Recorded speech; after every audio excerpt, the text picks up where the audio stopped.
하나님 말씀 마태복음 5장 27절에서 32절의 말씀입니다. 마태복음 5장 27절에서 32절 하나님의 말씀을 귀 기울여 들어주시기 바랍니다. 또 가늠하지 말라 하였다는 것을 너희가 들었으나 나는 너희에게 이르노니 음욕을 품고 여자를 보는 자마다 마음에 이미 가늠하였느니라. 만일 내 오른눈이 너로 실족하게 하거든 빼어내버리라. 내 백제 중 하나가 없어지고 온 몸이 지옥에 던져지지 않는 것이 유익하며 또한 만일 내 오른손이 너로 실족하게 하거든 찍어내버리라. 내 백제 중에 하나가 없어지고 온 몸이 지옥에 던져지지 않는 것이 유익하니라. 또 일렀으되 누구든지 아내를 버리려거든 이혼 증서를 줄 것이라 하였으나 나는 너희에게 이르노니 누구든지 음행한 이유 없이 아내를 버리면 이는 그로 가늠하게 하며 또 누구든지 버림받은 여자에게 장가드는 자도 가늠함이니라. 아멘. 우리가 계속해서 예수님께서 산에서 제자들에게 가르치는 산상수훈이라고 얘기하고 있는 이 산상수훈을 지금 함께 살펴보고 있습니다. 예수님께서 제자들에게 가르치고 계시는 첫 번째 가르침입니다. 이것은 예수님께서 사역을 시작하신 이후에 한 1년 정도 시간이 지났습니다. 처음에 요한복음에 보면 예수님께서 제자들을 한번 불렀어요. 그리고 갈릴리에서 사역을 하는데 예수님을 따르던 제자들이 다 도망을 갔습니다. 도망갈 때마다 다 자기 살 길을 찾아서 갔죠. 자기가 원하는 메시아가 아닌 것 같으니까 다 떠나갔습니다. 그럴 때 예수님께서 다시 찾아가서 그들을 부르셨죠. 그리고 또 갈릴리에서 사역하면서 많은 사람들이 따랐을 때 그 많은 사람을 두고 제자들, 12명의 제자들을 산으로 부르셔서 이 산에서 가르치고 있는 내용이 이 산상수훈입니다. 가만히 보면 지금 이 말씀을 듣고 있는 제자들이 예수님께서 말씀하고 있는 이 내용들을 다 이해하고 있었을까요? 다 받아들이고 우리가 생각하는 것처럼 우리도 다 이해하지 못했는데 제자들은 다 이해를 했을까요? 율법은 이렇게 얘기했는데 나는 지금 너희에게 이른다. 이 내용을 제자들은 과연 이해를 했을까? 우리도 이해 못했는데 제자들도 이해 못하지 않았을까? 우리는 이해를 못하는 부분은 제자들이 이해는 못하는 부분이 사실은 좀 다를 수 있습니다. 설교자가 설교를 하면서 잘 설명해서 여러분들이 잘 이해하게끔 설명을 해줘서 이해를 하는 건 좋지만 설명을 잘 못한다면 설교자가 더 많이 연구를 해서 정말로 잘 이해하기 쉽게 설명을 해야겠죠. 그런 이유와는 좀 다르게 제자들은 지금 어떻게 보면 이해를 못하는 것이 그 구약적으로 생각하고 있는 부분들이 굉장히 많고 아직도 구약적인 관심을 가지고 오실 메시아를 바라보면서 예수님을 바라보기 때문에 다 이해를 할 수가 없는 거죠. 나중에 우리가 보게 되겠지만 마태복음 16장에 가면 세상 사람들이 나를 누구라 하느냐 안 하는 거에 대해서 뭐 이런저런 얘기하는데 예수님께서 그럼 너희들은 나를 누구라 하느냐 그랬을 때 베드로가 대답하죠. 주는 그리스도시요 살아계신 하나님의 아들이십니다 라는 얘기를 했을 때 예수님께서 베드로에게 뭐라고 얘기하시냐면 바요나 시몬아 너는 정말 놀랍구나. 그게 네 지식으로 그것을 알려주신 것이 아니라 하늘에 계신 아버지께서 너를 통하여 알리게 해주신 것이다. 그러니까 그 고백 자체도 베드로가 얘기하고 있는 것도 베드로가 한 것이 아니라 하늘에 계신 아버지 성령을 통해서 그를 알게 해주셨다는 거죠. 그러니까 성령이 있을 때는 그것을 고백할 수 있었지만 구약적인 사고를 했을 때는 구약의 성령은 그들을 떠날 수 있었기 때문에 있을 때는 신앙의 고백을 하지만 그러지 못하는 경우들도 있었다는 것입니다. 아직까지 예수님께서 이 땅에서 이루어지신 모든 사역을 완성하지 않았던 신약과 구약이 이렇게 두 개가 오버랩이 되고 있는 겹쳐져 있는 부분이기 때문에 이 제자들은 구약을 읽으면서 예수님을 구약적인 사고로 아직 메시아를 바라보고 있는 거죠. 뭐냐면 자기 민족이 지금 민족을 압제하고 있는 로마를 몰아내주고 자기 이스라엘을 옛날 그 영광 다윗 왕국이 가졌던 그 영광을 건설해줄 그런 메시아를 기대하고 예수님을 바라보고 있었다는 것입니다. 처음 그 제자들을 불렀을 때 예수님을 불렀을 때 뭔가 이룰 수 있는 것처럼 그런 기대가 있었기 때문에 예수님을 따랐지만 한참 따라가다 보니까 별 볼일 없으니까 다 떠나가버리게 된 거였었거든요. 그 이후에 이제 예수님께서 다시 불러서 이 제자들이 가르치고 계시는 장면입니다. 그래서 이 제자들은 지금 듣고 있는 상태에서는 다 이해하지 못했을 거예요. 언제 알게 됐을까요? 나중에 예수님께서 사역을 모두 마치신 후에 십자가에서 죽으시고 부활하시고 승천하신 이후에 성령이 너희와 함께 하시는, 성령을 주셔서 그 모든 것들을 기억하고 그 모든 내용을 알게 해주신다는 거죠. 그러니까 그 일에 자기들이 증인의 삶을 살아가게 되는 것입니다. 물론 그 살아가는 과정 속에서도 다 알지 못하고 아직까지 구약의 습관들이 있기 때문에 그것과 싸우는 시간들이 필요하긴 하지만 증거하는 삶을 살아갈 수 있었다는 것입니다.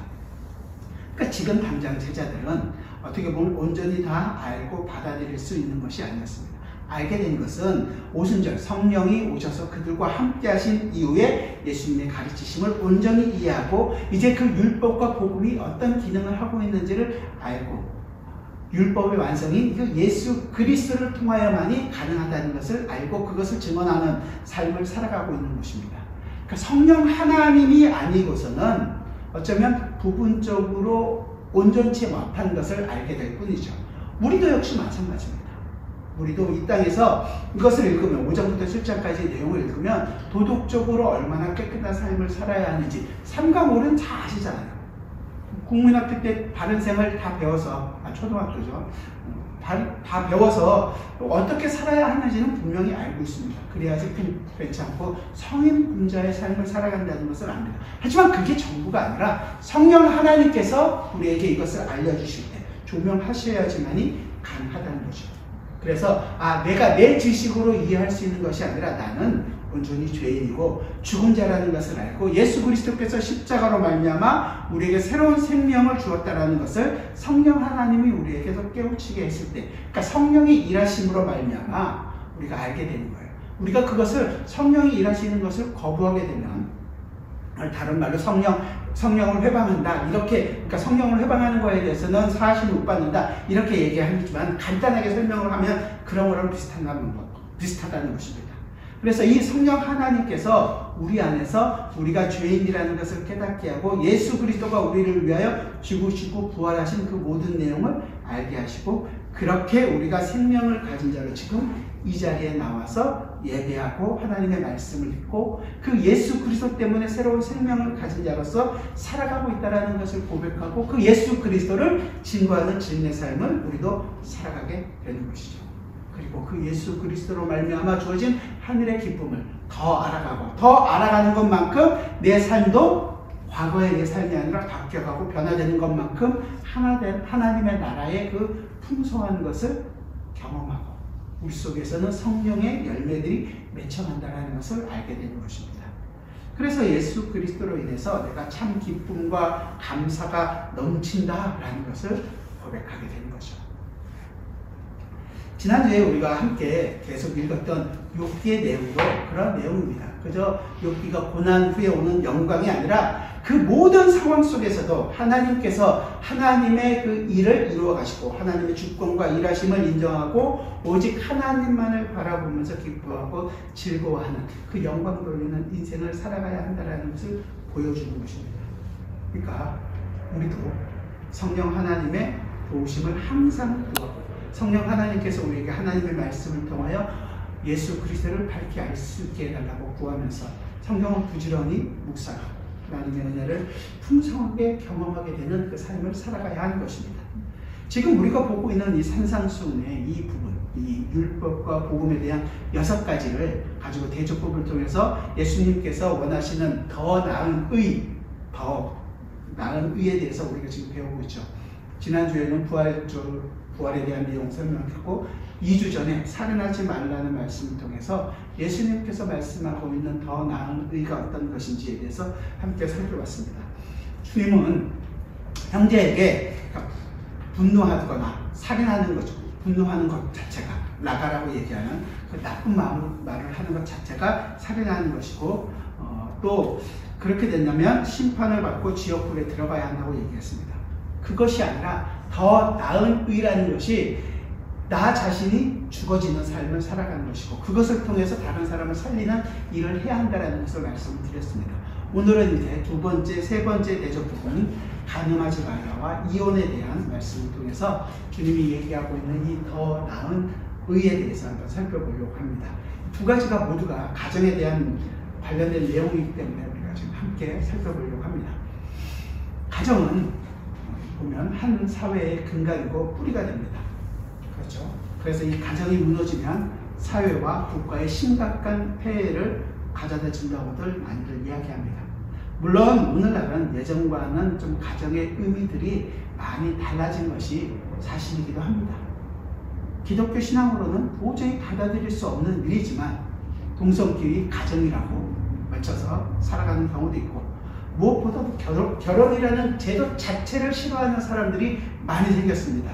그래서 요즘 유행하는 말로 혼밥 아세요 혹시? 혼집, 혼자서 모든 걸 다 한다는 거예요. 좀 생소하지만 젊은 사람들은 잘 씁니다. 그리고 그렇게 사는 것이 뭐 자기 인생 자기 마음대로 산다고, 잘 산다고 생각들을 많이들 합니다. 굳이 결혼이라는 제도에 묶이지 않고 그냥 자기 마음에 맞는 사람들이 함께 모여 살아가는 사람들도 있습니다. 이렇게 기존의 가정의 의미들이 변해갈 뿐만이 아니라 이혼이라는 경우도 옛날처럼 뭐 이혼한 걸 일부러 감출 필요도 없이 스스럼 없이 이야기하는 사회가 되었습니다. 혹시 들어보셔서 이 말은 돌싱? 좋은 말도 아닌데 자랑스럽게 그냥 돌싱이라고들 얘기를 합니다. 쉽게 맺어지고 쉽게 헤어지는 이 관계의 가벼움을 많이들, 이 관계의 가벼움이 굉장히 많아진, 흔해진 그런 시대를 우리가 지금 살아가고 있습니다. 이런 경향은 전 세계적인 것이고 우리나라도 그 전 세계 일원으로서 함께 그 길을 가고 있습니다. 요즘은 남녀가 만나는 것도 쉽고 헤어지는 것도, 이혼하는 경우 그것이 우리가 얘기하고 있는 일반적인 간통이라는 것이 아니고서, 우리나라도 이제 간통죄라는 것이 사라지긴 했지만 다른 관통이 아니어도 그 문제든 아니든 도덕적으로 거기에 대해서 손가락질하지 않습니다. 이제 더 이상 그냥 그러려니 하고 합니다. 예를 들자면 애가 집에 몇 명이 있든지 아니면 아내나 남편을 두고 이혼해도 거기에 대해서 전혀 문제가 되지 않는 것을 보게 됩니다. 그냥 보편적으로 그냥 일어나는 일이구나 이렇게 생각을 합니다. 부모도 아이들도 부부가 문제가 있으면 얼마든지 헤어질 수 있다고 생각을 가지고 살아가고 있는 시대입니다. 갈수록 보면 성경이 이야기하고 있는 가정, 가족의 가치를 넘어서는 정말로 악을 향해서 폭주하고 있는 이 시대인 것입니다. 오늘 본문은 이런 세대 가운데서 우리 성도들이 가정과 이 부부와 가족에 대한 어떤 자세와 태도로 살아가야 할지를 우리에게 얘기해 주고 있습니다. 특히 간음이라고 하는 문제와 이혼이라는 문제를 가지고 이야기합니다. 이런 것들이 가정을 흔드는 가장 본질적인 문제이기 때문에 그렇겠죠. 오늘 본문 우리 함께 27절과 28절을 같이 한번 보겠습니다. 27절, 28절 같이 읽겠습니다. 또 간음하지 말라 하였다는 것을 너희가 들었으나 나는 너희에게 이르노니 음욕을 품고 여자를 보는 자마다 마음에 이미 간음하였느니라. 이 말씀은 출애굽기에 있는 말씀이고 십계명에 있는 말씀입니다. 출애굽기 20장 14절과 신명기 5장 18절의 말씀을 인용하는 거예요. 간음하지 말라, 간음하지 말지니라 라는 말씀을 합니다. 7번째 십계명의 7번째 계명이죠. 구약에서는 이처럼 간음 행위 자체에 대해서 정죄를 합니다. 그러나 지금 예수님께서 성취적인 가르침은 간음 행위 이면으로 들어가서 간음 행위가 일어나게 하는 그 마음의 동기들, 그 마음이, 우리의 마음이 정욕에 초점을 맞추고 있다는 거예요. 나는 너희에게 이르노니 이렇게 얘기하죠. 그래서 음욕을 품고 여자를 보는 자마다 마음에 이미 간음하였느니라 이렇게 얘기합니다. 여기서 얘기하고 있는 여자는 모든 여자라는 것보다 장성한 여인, 특히 남의 아내된 여인을 이야기합니다. 얘기하자면 성적 매력이 있는 장성한 여인이나 아니면 다른 사람의 아내를 가리키는 말입니다. 그 다음에 나오는 그런 여자를 보는 이라는 단어도 그냥 눈으로 본다라는 그런 개념이 아니라 주의를 기울여서 관찰하는 것입니다. 매우 적극적인 의미를 가지고 있는 말이에요. 본문에서는 여자를 소유하기 위한 마음을 가지고 응시하는 것을 이야기합니다. 그런 측면에서 음욕을 품고 여자를 본다라는 말은 무슨 얘기냐면 자기의 욕구를 위한 음욕을 위해서 여자를, 남의 여자를 주시해서 매우 관찰하면서 바라보는 자, 이렇게 되는 것입니다. 본능적인 감정에 의해서 아름다운 여인에게 눈이 돌아가는 것일 정도는 성욕의 대상으로 그런 것들이 아니라 성욕의 자기 욕구를 만족시키기 위한 적극적인 의도를 가지고 그 여인을 면밀하고 관찰하는 그런 행동을 이야기하고 있는 것입니다. 다시 말씀드리면 여자를 성적 대상으로 여기는 거죠. 그게 여자든 아니면 남자든 내 남자가 아닌 다른 남자의 여자와 남자를 성적 대상으로 여기고 음욕을 품는 것입니다. 아름다운 남자나 여자를 보고 이렇게 눈으로 보는 것이야 거기까지는 그럴 수 있다고 하지만 자연스러운 현상일 수는 있을지 모르겠지만 그 여자나 혹은 남자를 마음에 품고서 성적 대상으로 상상하거나 그리는 것은 잘못됐다는 것을 이야기하는 거죠. 사람들은 이렇게 얘기할 수 있을 것입니다. 내가 액션을 취하지 않고 그냥 마음으로만 생각으로야 할 수 있는 것 아닌가?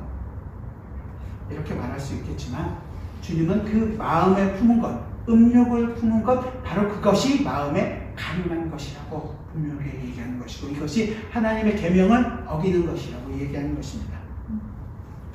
정말 오늘날 시대는 어떻게 보면 성적 매력을 발산하는 것을 너무 당연시하고 그것을 드러내고 그것을 통하여 자기 밥벌이를 하는 시대라고까지 얘기할 수 있을 것입니다.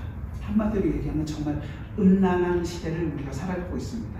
가정에 있는 남자들 아니면 여자들 자기 몸을 자랑하고 드러내는 것을 조금도 부끄럽지 않게 여기는 것이 아니라 그것이 돈이 되면 무슨 일이든 하는 것을 여기지 않고 살아가는 시대를 살고 있습니다. 방송 미디어가 그런 것들을 너무 많이 보여주고 있죠. 노출적인 것들도 너무 많고 요즘에 TV에 나오는 걸그룹, 보이그룹 할 것 없이 자기 몸을 마치 상품화시켜서 보여주는 것처럼 느껴지고 있습니다. 그게 결코 부끄럽게 여기지도 않는 것 같습니다. 그래서 우리의 눈을 어디다 둬야 할지 모르는 시대를 살고 있죠. 음란하고 악한 세대를 우리가 살아가고 있습니다. 조금만 마음을 내려놓으면 언제든지 또 얼마든지 유혹에 빠질 수 있는 시대를 지금 살고 있습니다. 이런 시대에 하나님의 백성들, 예수 그리스도를 믿는 하나님의 백성들의 삶은 이런 세상 풍조에 따라 살아갈 수는 없을 것입니다. 그래서 오늘 본문의 말씀은 특히 중요하다고 얘기하는 거예요. 이 시대, 교회를 타락시키고 믿는 자들을 무너뜨리는 가장 큰 유혹은 바로 이런 음란과 이 음란에 속해 있는 문화일 것입니다. 유혹되면 무너지고, 무너지면 가정과 사회가 무너지고, 그래서 남자든 여자든 그 마음이 굉장히 중요하죠. 세상에 마음의 세상을 품고 타락한 문화를 품고 음란한 마음과 생각을 품는 것, 이것이 지금 예수님께서 이야기하고 있는 가늠한 것이라고 얘기하는 거예요. 주님께로부터 우리의 마음이 떠나면 세상은 우리를 언제나 유혹합니다. 이 세상의 유혹은 결국 개인의 거룩을 무너뜨리고 가정의 거룩을 무너뜨립니다. 그래서 주님께서는 마음의 간음을 말씀하고 있는 것이고 여러분의 마음과 생각을 우리도 한번 면밀히 살펴보기를 바랍니다. 당시 유대인들은 구체적인 행동으로 간음하지 않으면 간음한 것이 아니라는 7계명을 지켰다라고 생각을 했습니다. 오늘날도 비슷하죠. 그냥 정령을 품고 다른 남자나 아내를 바라봤다고 해서 우리가 법정에 끌려가서 왜 너 그런 눈으로 쳐다봤어? 유죄 판결을 받거나 그러지는 않습니다. 하지만 예수님께서는 행위로 간음한 것뿐만이 아니라 다른 남자의 여자를 보고 음욕을 품는 것까지도 이미 마음에 간음한 것이라고 선언하고 계십니다. 그럼 왜 주님은 이같이 말씀하고 계실까요? 이 간음이 왜 그렇게 문제라고 이야기하는 것일까요? 물론 세상적으로 문제가 되니까 그럴까요? 아니요, 좀 더 중요한 의미가 있습니다. 이 가정과 관련이 있는 거죠. 5월을 보통 가정의 달이라고 얘기를 하는데 가정의 달을 준비하는 마음으로 같이 한번 살펴봤으면 좋을 것 같습니다. 가정의 문제는 어디서부터 시작되었냐면 하나님께서 처음 창조하셨던 창조의 동산인 에덴에서부터 이것이 시작됩니다. 그렇다면 우리가 에덴에서 어떻게 시작되는지 한번 봐야겠죠. 창세기 2장입니다. 창세기 2장을 한번 볼까요? 네, 창세기 맨 처음 창세기 2장 7절과 8절이네요. 제가 읽어드릴게요. 창세기 2장 7절과 8절. 여호와 하나님이 땅에 흙으로 사람을 지으시고 생기를 그 코에 불어넣으시니 사람이 생명이 되니라. 사람이 이제 살아있는 상징이 되었다는 거죠. 여호와 하나님이 동방의 에덴에 동산을 창설하시고 그 지으신 사람을 거기에 두니라. 그래서 아담을 에덴 동산에 두셨다는 거예요. 뒤로 좀 내려가서 그 위에 15절부터 17절인데요. 여호와 하나님이 그 사람을 이끌어 에덴 동산에 두어, 자, 중요한데 그것을 에덴 동산을 경작하고 지키게 하시고, 하나님께서 아담에게 그 명령을 주셨어요. 여호와 하나님이 그 사람에게 명하여 이르시되 동산 각종 나무의 열매는 내가 임의로 먹되 선악을 알게 하는 나무의 열매는 먹지 말라. 내가 먹는 날에는 반드시 죽으리라 하시니라. 하나님께서 명령하셨어요. 어떤 명령이냐면 에덴의 중앙에 있는 선악을 알게 하는 나무의 열매는 먹지 마라. 18절 같이 한번 읽어볼까요? 그렇게 명령하신 후에 하나님께서 18절 같이 읽겠습니다. 시작. 여호와 하나님이 이르시되 사람이 혼자 사는 것이 좋지 아니하니 내가 그를 위하여 돕는 배필을 지으리라 하시니라. 하나님이 창조하신 모든 것을 보시고 뭐라 그러셨어요? 창조하시고 보시기에 좋았더라. 보시기에 좋았더라. 인간을 창조하시고 보시기에 심히 좋았더라. 그런데 여기 보니까 좋지 않는 것이 하나 있는 거예요. 하나님, 사람이 혼자 있는 것이 좋지 않다. 그래서 뭘 하시겠다는 거죠? 돕는 배필을 주시겠다는 거죠. 뭐가 좋지 않을까요? 하나님의 명령을 수행하는 데 있어서 혼자서는 그것을 감당하기에 좋지 않은 것입니다. 그리고 그 명령을 준행할 수 있도록 하나님께서는 돕는 배필을 그에게 허락해 주시는 거예요. 그렇게 한 다음에 22절 23절에 가서 여호와 하나님이 아담에게서 취하신 그 갈빗대로 여자를 만드시고 그를 아담에게로 이끌어 오시니 아담이 이르되 이는 내 뼈 중에 뼈요 살 중에 살이라. 이것을 남자에게서 취하였은즉 여자라 부르리라 하니라. 하나님이 주신 그 여자를 이 아담이 알아보고 여자라 이름하는 장면입니다. 나하고 같은 이 일을 할 수 있는 사람이라는 것을 알게 되죠. 이 관계는 그러니까 하나님께서 아담과 언약을 맺으시고 그 언약을 함께 이루어 가도록 허락하시는 돕는 배필을 주신 것입니다. 아담은 이 여자와 함께 하나님의 명령을 진행하는 거였죠. 지켜야겠습니다. 하나님과 아담과의 관계를, 이 혼인 관계를 통해서 알게 해주시는 거예요. 하나님께서 주신 이 일들을 이루어가기 위하여 가정이라는 것을 허락해 주신 것입니다. 언약 관계에 있다는 것을 우리가 알게 되는 거죠. 그 일을 이루라고 돕는 배필을, 여자를 허락해 주신 거예요. 그냥 단순히 우리가 이 남자가 좋아서 이 여자가 좋아서 우리 마음에 맞아서 결혼하는 것이 아니라 이 결혼은 언약 관계 안에 있다는 것을 분명하게 얘기하는 거죠. 그래서 이사야 선지자도 이사야 54절에서 54장에서 이는 너를 지으신 이가 내 남편이시라. 그의 이름은 만군의 여호와시며 내 구속자는 이스라엘의 거룩한 이시라. 그러면서 남편과 아내 관계로서 그렇게 얘기를 합니다. 우리가 잘 알고 있는 저번에 살펴봤던 호세아서에서도 마찬가지죠. 여호와께서 이르시되 내가 그날에 내가 나를 내 남편이라 일컫고 다시는 바알이라 일컫지 아니하리니 내가 바알들의 이름을 그의 입에서 제거하여 다시는 그의 이름을 기억하여 부르는 일이 없게 하리라. 그러고 난 다음에 진실함으로 내가 장가들어 내가 하나님을 알리라. 우리로 하여금 하나님께서 우리에게 결혼하셔서 그 언약 관계를 알게 해주신다는 거죠. 결혼 관계를 통해서 하나님과 이 결혼이 그냥 단순한 결혼이 아니라 언약 관계에 있다는 것을 분명하게 얘기해 주시는 거예요.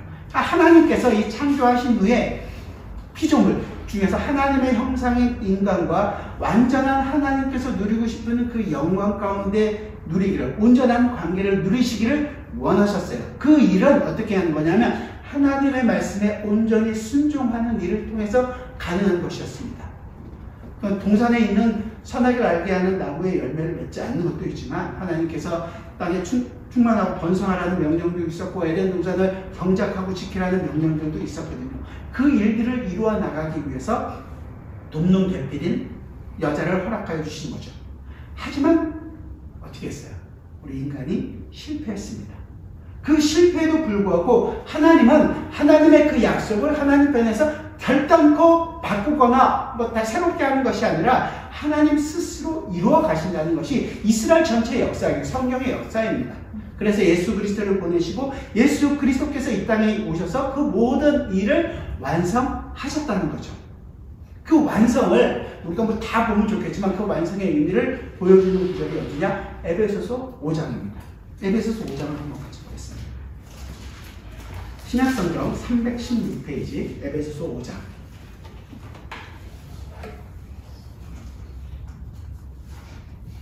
에베소서 5장은 나중에 다시 올 거니까요. 나중에 한번 띄워주시고 5장 31절과 32절만 같이 한번 볼까요?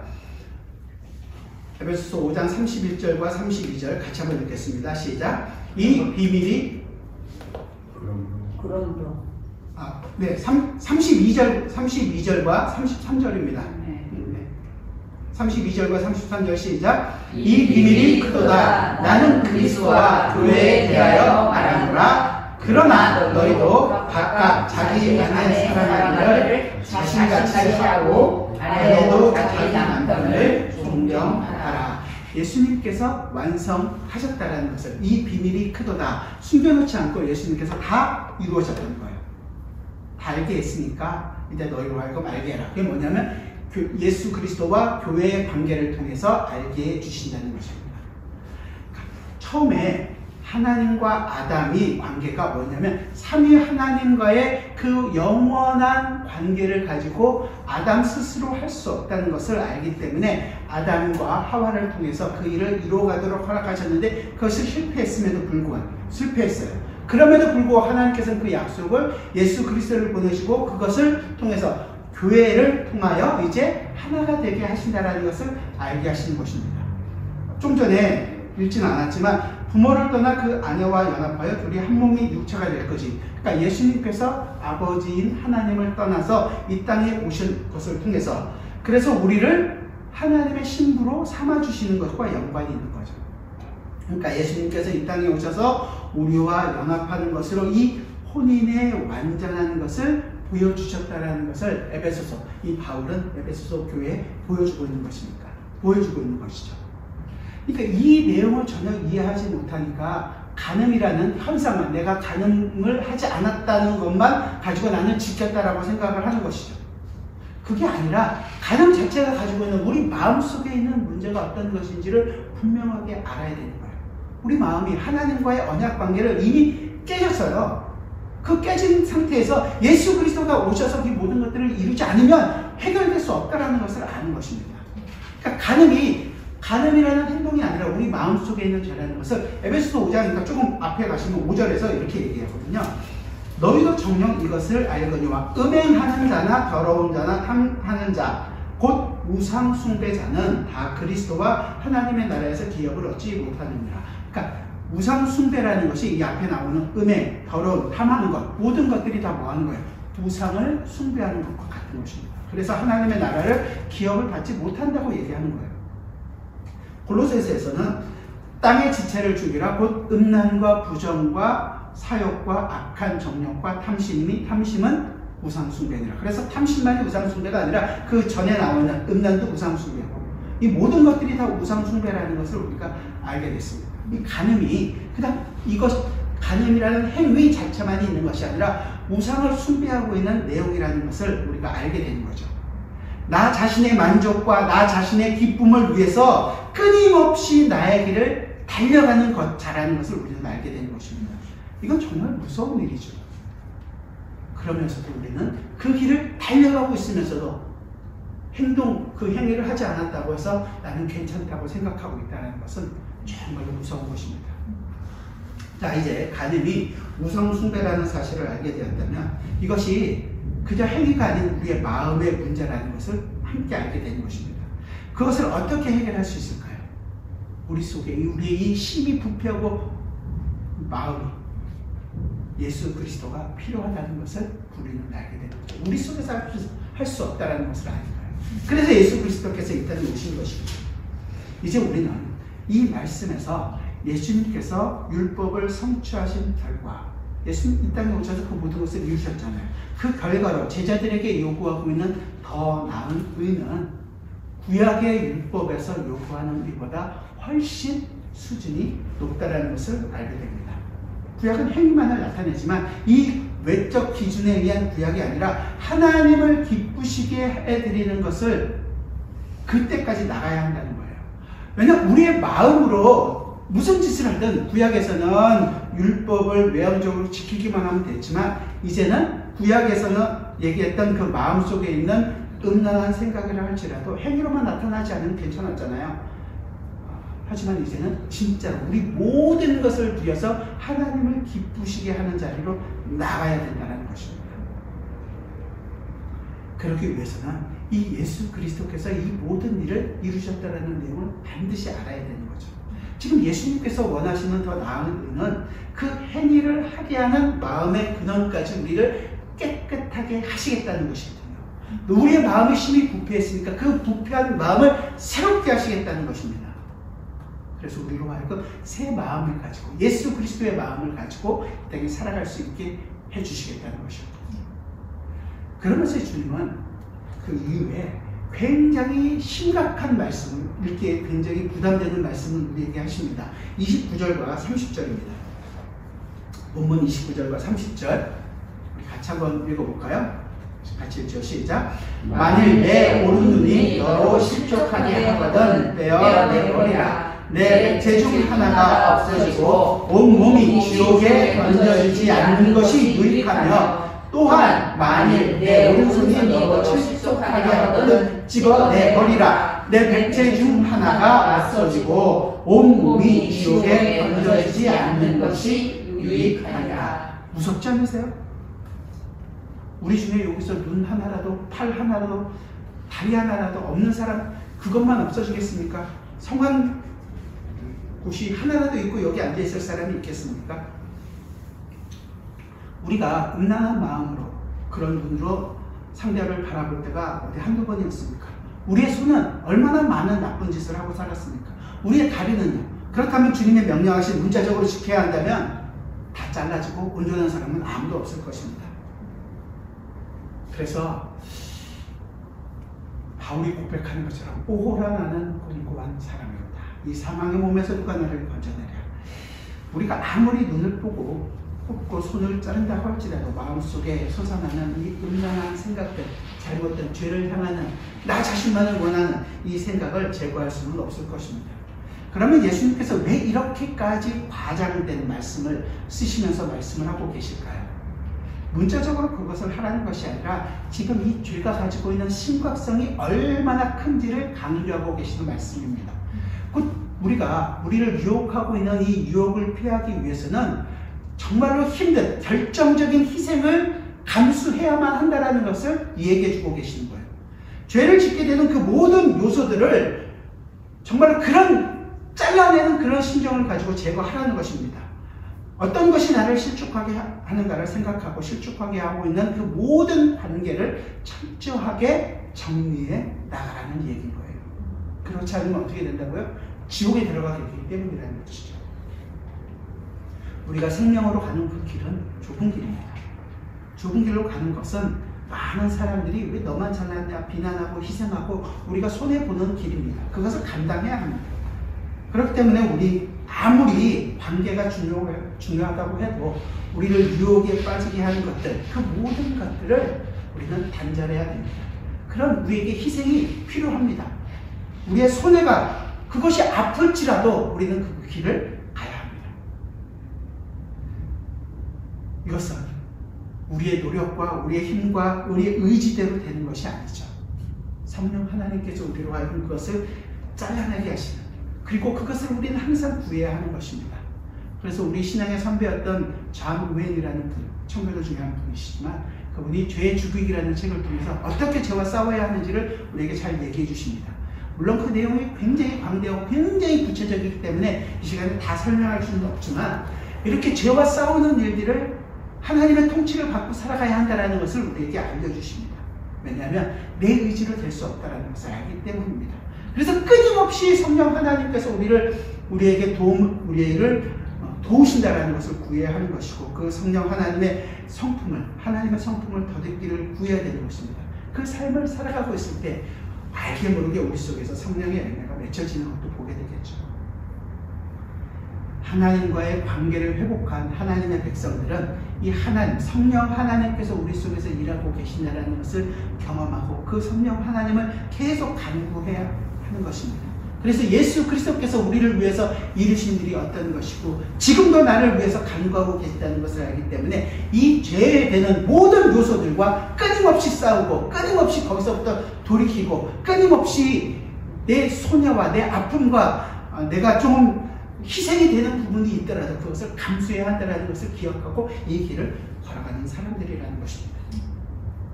여기서 지금 예수님께서 제자들에게 요구하고 있는 또 하나의 그 내용은 엄격한 율법주의를 형성하기 위한 것은 아닙니다. 그러니까 우리로 하여금 금욕적인 생활을 다 살아가야 한다, 이것을 또 다른 율법으로 우리에게 제공해 주고 계시다는 것도 아닙니다.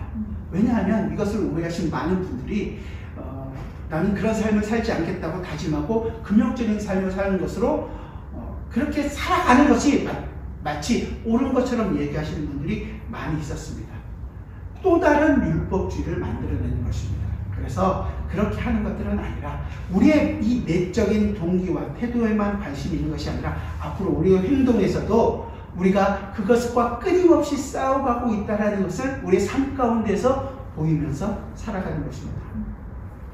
언제나 하나님의 통치, 성령 하나님이 우리와 함께 이 일을 이루어가고 계신다는 것을 구해야 되는 것이죠. 그래서 우리는 하나님의 말씀을 묵상하는 것이고 그 말씀대로 우리의 삶 가운데에서 이루고 살기 위하여 소명과 희생을 감수하면서 살아가고 있는 것입니다. 우리를 이 죄의 유혹, 음란한 유혹에 빠지게 하는 모든 요소들을 우리 삶 가운데서 철저히 제거하고 우리 마음의 내적인 이와 외적인 삶으로 표현되는 더 나은 의를 덧입게 되기를 부탁드립니다. 우리의 마음에 가늠하도록 하는, 유혹하는 모든 것들이 여러분들 정말로 강력하게 대처를 해야 합니다. 죄에 대해서 철저한 단절이 우리 삶에 있어서 정말로 반드시 필요합니다. 그냥 적당한 수준으로 타협해서는 안 됩니다. 단호해야 됩니다. 그런데도 만약에 우리가 어떤 특정한 자의 죄에 붙잡혀 있다면 어떤 일이 일어날까요? 사탄은 우리를 계속 고소할 겁니다. 봐라, 너 그렇게 죄를 지었지 않느냐, 너 죄인이다, 그럼 너는 죽어야 마땅하다. 아니, 우리 양심이 먼저 우리를 옥죄할 것입니다. 나는 아직도 이 죄에 대해서 이것밖에 못하나? 나는 왜 이렇게밖에 못 사나? 이러면서도 내가 하나님의 백성이라고 얘기할 수 있는가? 이런 생각을 할 것입니다. 그때 기억하십시오. 내가 뽑혀야 할 그 눈 때문에 예수님께서 채찍에 맞으셨고, 내가 잘려야 할 그 팔 때문에 예수님께서 십자가에서 달리셔서 창에 찔리셔서 모든 피를 쏟으셨습니다. 우리가 그렇게 우리의 죄에서 건짐을 받았습니다. 예수 그리스도 때문입니다. 그 사실로 우리는 다시금 돌이킵니다. 그 죄와 싸우게 되는 것입니다. 넘어져도 실패해도 또 일어납니다. 예수 그리스도의 십자가만을 붙들고 일어서게 되는 것입니다. 그리고 이제 31절과 32절에서 예수님은 이혼에 대해서 말씀하십니다. 우리 31절과 32절을 같이 한번 읽어봅시다. 같이 읽죠. 또 일렀을 때 누구든지 아내를 버리려거든 이혼 증서를 줄 것이라 하였으나 나는 너희에게 이르노니 누구든지 음행한 이유 없이 아내를 버리면 이는 이로 가늠하게 하며 또 누구든지 버림받은 여자에게 장가드는 자도 가늠하니라. 예수님은 이제 이혼에 대해서 말씀하십니다. 구약 율법으로는 간음은 이혼의 사유가 아닙니다. 간음은 죽음입니다. 레위기 10장 20장 10절에 보면 누구든지 남의 아내와 간음하는 자, 곧 그의 이웃의 아내와 간음하는 자는 그 간부와 음부를 반드시 죽일지니라. 그래서 간부와 음부를 성 밖으로 끌고 갑니다. 왜요? 그 성이 더럽혀지지 않기 위하여. 그리고 그냥 죽이지 않고 돌로 칩니다. 거룩하지 않기 때문에 손을 댈 수가 없어서 돌로 쳐서 죽입니다. 그 이유에 해당하는 경우에 이혼을 허락합니다. 당시 유대인들 중에서 자신의 이혼을 합리화하기 위한 방편으로 이 이혼 증서를 사용했습니다. 원래 이혼 증서를 주라는 내용은 신명기 24장에 있는 내용을 근거로 해서 얘기하는 거예요. 신명기 24장은 이렇게 기록합니다. 사람이 아내를 맞이하여 데려온 후에 그에게 수치되는 일이 있음을 발견하고 그를 기뻐하지 아니하면 이혼 증서를 써서 그의 손에 주고 그를 자기 집에서 내보낼 것이요. 여기서 얘기하고 있는 수치되는 일, 그를 기뻐하지 않으면 이것이 음행하고는 그러니까 잘못된 음행한 것과는 다른 거란 말이에요. 그래서 음행한 것은 아까 말씀드린 대로 죽음이에요. 수치되는 일이나 그를 기뻐하지 않으면 이혼 증서를 쓰라는 것은 이혼을 합법화 시켜주기 위한 것이 아니라 너희는 어떠한 경우라도 이혼하지 말라는 것을 얘기해 주는 것이었습니다. 당시 사회가 우리가 경험했던 조선 2조 시대와 비슷하게 가부장적 사회였고 여자들은 생존할 수 있는 방법은 그 집에서 사는 게 아니라 결혼을 통해서 남편의 보호를 받고 살아가야 되는 사회였습니다. 그럼에도 그에게 있어서 수치되는 일이 발견되고 그를 기뻐하지 않은 일이 때문에 이혼을 하게 되더라면 그 여자로 하여금 최소한의 생활을 보장할 수 있게 하기 위해서 이혼 증서를 써서 주게 되는 것이었거든요. 그것이 있어야지만이 다른 데 결혼해서 그 여자의 삶을 살아갈 수 있으니까요. 그런데 그것을 오용해서 이혼 증서를 써주기만 하면 언제든지 여자를 버릴 수 있다고 여기는 사람들이 생겼던 것입니다. 나는 저 여자가 수치스럽고 내 마음에 들지 않는다. 이혼 증서를 써서 주는 거죠. 예수님께서 우리가 나중에 보게 되겠지만 예수님께서 예수님을 시험하러 온 바리새인들이 이걸 가지고 한번 시험하신 적이 있습니다. 마태복음 19장인데요. 19장에서 이렇게 얘기해요. 여짜오되 그러면 어찌하여 모세는 이혼 증서를 주어서 버리라 명하였나이까? 아니거든요. 버리라고 명한 것이 아니라 사실은 이혼하지 말라고 준 건데 그들은 버리라고 얘기했다고 지금 예수님을 시험하고 있는 거예요. 거기에 대해서 예수님께서 얘기합니다. 예수께서 이르시되 모세가 너희 마음의 완악함 때문에 아내 버림을 허락하였거니와 본래는 그렇지 아니하니라. 내가 너희에게 말하노니 누구든지 음행한 이유 외에 아내를 버리고 다른 데 장가드는 자도 가능함이니라. 원래는 버리지 말라고 주신 법을 너희는 마음대로 이혼 증서만 주면 된다고 잘못 사용하고 있다고 지적하고 있는 거예요. 한마디로 이거 모든 것을 이혼하지 말라고, 이혼을 힘들게 하기 위해서 준 것입니다.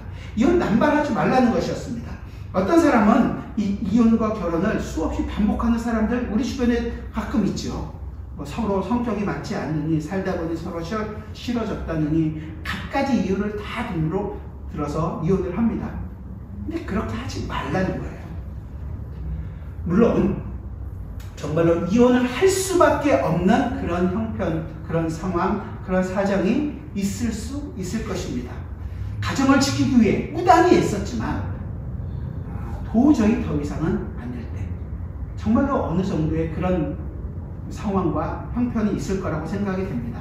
그런 경우까지 이혼이 불가하다는 것은 아닐 수 있어요. 하지만 중요한 것은, 정말로 중요한 부분은 가정을 소중히 여기는 마음. 하나님께서 한 가정을 통해서 일하시는 그 놀라운 일들을 소중히 여기라는 것입니다. 단순히 육적이고 단순히 우리의 감정적인 차원을 넘어서서 하나님의 뜻을 귀하게 여기는 믿음으로 가정을 대해야 한다는 얘기입니다. 남자도 여자도 부부관계를 그 가정을 소중히 여기라고 지금 얘기하고 있는 것입니다.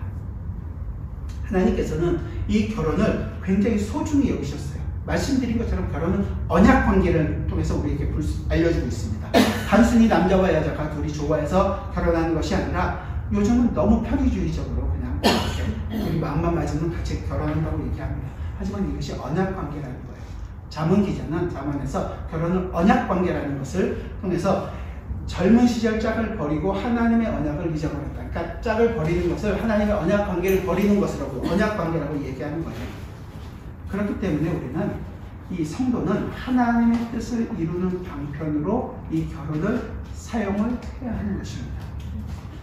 설교 처음에 여러분들에게 읽어드린 것처럼 우리로 창세기 2장에서처럼 하나님의 명령을 순종할 수 있도록 그 명령에 온전히 순종할 수 있는 돕는 배필을 하나님께서 허락해 주신 것입니다. 에덴 동산을 지키고 경작하고 다스리고 모든 것들을 풍성하게 하는 일을 해야만 했습니다. 하지만 우리 처음 조상인 아담은 실패했죠. 그래서 하나님이 그 계획을 바꾸셨는 것이 아니라 원래 그 계획을 하나님께서 이루십니다. 네, 그렇죠. 예수 그리스도를 보내서도 우리의 실패를 온전히 이루어 내십니다. 우리의 마음에 음행한 생각과 우리만을 위하는, 우리가 하나님이 되려고 하는 그 마음을, 그 우리의 죄를 예수 그리스도께서 스스로 담당하십니다. 그렇게 주님께서 오셔서 율법 아래에 오셔서 율법의 모든 요구들을 온전히 다 순종한 삶을 사십니다. 그리고 하나님과 원수되었던 우리를 사랑해 주십니다. 우리가 성 밖으로 끌려가서 돌려쳐 죽임을 당한 우리를 대신해서 주님께서 성 밖에 나가셔서 그 골고다 언덕 위에 나가셔서 십자가에서 나무에 달린 자마다 저주를 받는 것처럼 우리의 죄의 값은 저주를 받아 죽으십니다. 그렇게 우리를 사랑하셔서 우리를 모든 죄를 씻어 주셨습니다. 그렇게 우리를 하나님과 한 몸으로 삼아 주셨습니다. 우리가 좀 전에 읽었던 에베소서 5장은 이 부분을 아주 잘 표현해 줍니다. 5장, 에베소서 5장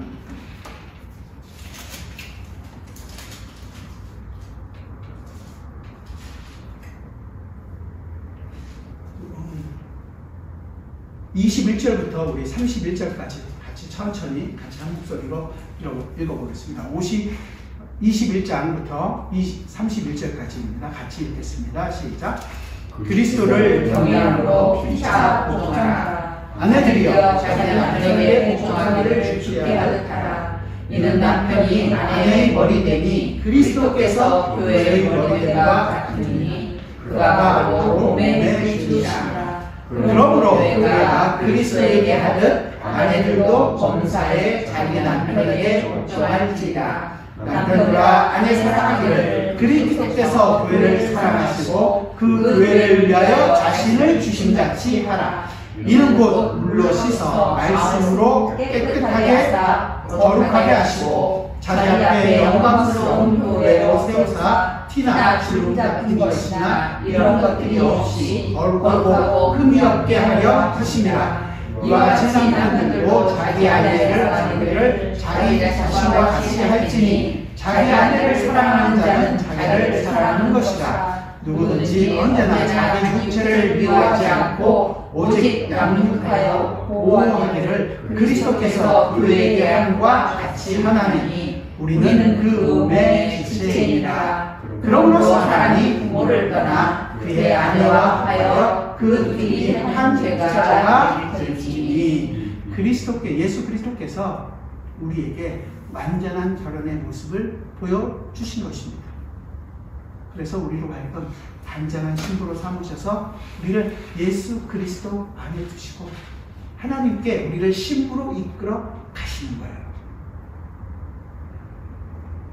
그래서 우리는 이제부터 이 결혼을 우리가 눈에 보이는 결혼까지도 굉장히 소중하게 여기는 것입니다.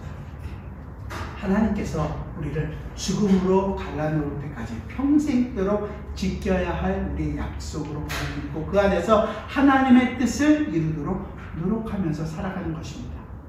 내 마음에 맞고 나를 위해 주기 때문이 아니라 하나님의 약속을 이 안에서 우리가 지켜나가는 것이고 하나님께서 원하시는 일을 이루어 나가시는 것입니다.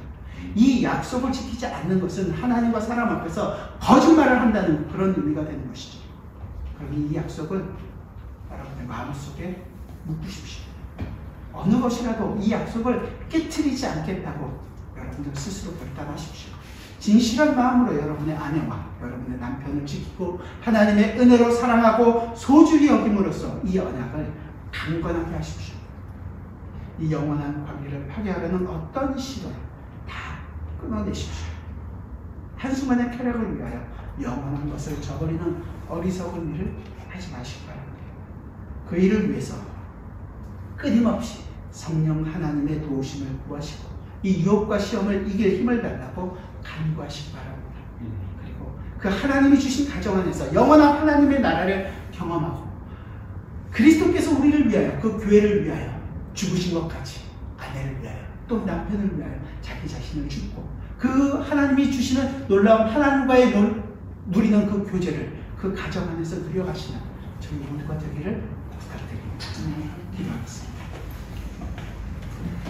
주님, 우리 마음속에 정말 음행한 생각들이 너무도 많은 것을 고백합니다. 아니, 우리 스스로가 하나님이 되려고 하는 그 우상숭배의 마음이 너무도 큽니다.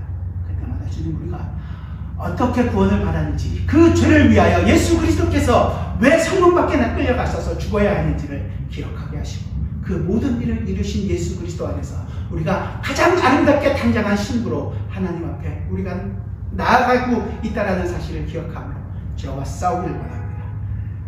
넘어지더라도 우리가 정말로 거기서 포기하지 않고 다시 일어나 이 싸움을 싸워 나가기를 원합니다.